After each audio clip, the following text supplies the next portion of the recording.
امام صاحب سے میری بات ہوئی جو میرے دوست بھی ہیں. انہوں نے کہا کہ وہ ایک مسجد میں 8 سال سے امامت کرتے تھے, خطابت پلس مؤذن بھی وہی تھے, مدرسہ بھی پڑھاتے تھے, ساری خدمات بڑی دل سے کر رہے تھے.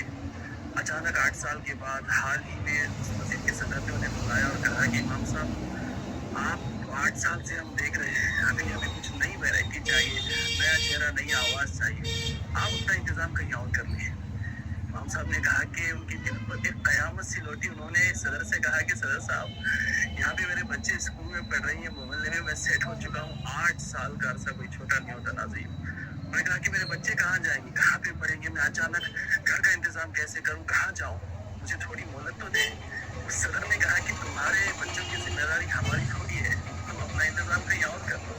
بھائی بنا کسی بات کے, بنا کسی مسئلے کے امام صاحب کو بس اپنے من سے نکال دیا گیا. سوچیے وہ امام صاحب کہہ رہے تھے کہ میں یہاں تو انہیں معاف کر دوں گا, لیکن قیامت کے دن اللہ کی بارگاہ میں عرض کروں گا کہ مالک میری اور میرے بچوں کی کیا غلطی تھی کہ ان لوگوں نے ہم پر اتنا ظلم کیا. یہ صرف بنگلور کے کسی امام کی بات نہیں ہے, بلکہ ہندوستان بھر میں ہمارے علماء کی یہی حالت ہو چکی ہے کہ کبھی بھی کسی کو بھی مسجد کی کمیٹی والے بنا کسی وجہ کے نکال دیتے ہیں اور کہتے ہیں کہ ہمیں کوئی نئی آواز, نیا چہرہ چاہیے. سوچیے ان کے بچوں کا کیا ہوگا, کیا ان کی فیملی نہیں ہے, کیا انہیں آپ کی طرح جینے کا حق نہیں ہے؟ بتائیے, ایک محلے سے شفٹ ہونا, ان کے بچوں کی اسکول شفٹ کرنا, اس چھوٹی سی کمائی وہ بتا رہے تھے کہ صرف 10-11 ہزار کی تنخواہ تھی, جس میں بنگلور جیسے شہر میں وہ اپنی پوری فیملی کا گزارا اس 10-11 ہزار روپے میں کر رہے تھے. یہ بڑے افسوس کی بات ہے کہ ہمارے قوم کہاں جا رہی ہے. ہمارے قوم کے صحیح معنوں میں جو لیڈرز ہیں, جو قائد ہیں, وہ ہمارے علماء ہیں. ہم ان کی قدر نہ کریں گے اور روتے ہیں کہ بھائی مسلمانوں پہ ظلم ہو رہا ہے, کہیں اس کی وجہ ہم ہی تو نہیں.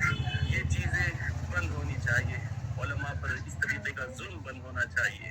دوستو اس ویڈیو کو آگے ضرور شیئر کرنا تاکہ کسی اور امام کے ساتھ اس طریقے کا نہ ہو, اور کہیں ہو تو آپ اپنے محلے کے امام کے سپورٹ میں ضرور کھڑے ہوئیے.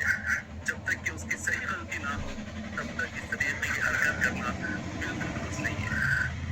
آج بنگلور کی مسجد کے آپ نے سنا یہ بھائی جان نے میرے دوست بھی ہیں, انہوں نے کہا کہ وہ ایک مسجد میں آپ نے سنا یہ بھائی جان نے کیا کہا. اس امام کو نکال دیتے ہیں لوگ جس کے پیچھے نماز پڑھتے ہیں, جس کے پیچھے جو ہمیں دین اور دنیا کی سمجھ بتاتے ہیں, طریقہ سلیقہ سکھاتے ہیں. اسی لیے میں بھی گزارش کرتا ہوں, میں بھی ریکویسٹ کرتا ہوں کہ ایسا نہ کریں آپ لوگ. آج جو بھی حالات جو چل رہے ہیں, آپ بھی دیکھ رہے ہیں کہ حالات کیا چل رہا ہے دیش میں. مسلمان کس طریقہ سے پریشان ہیں. کروڑوں کروڑوں روپیہ کا خون پسینہ بہا کر کے گھر بنایا بیچارے لوگ, وہ گھر دوار توڑ دے رہے ہیں. تو کہیں نہ کہیں دیکھنا چاہیے کہ کہیں ہم ہی لوگ تو اس طریقہ سے اس رب کو تو نہیں بھول گئے ہیں جس رب نے اپنی عبادت کے لیے ہم لوگ کو اس دنیا میں بھیجے ہیں. جن اور انسان کو پیدا کیے اپنی عبادت کے لیے, نہ کہ دنیا میں رہنے کے لیے.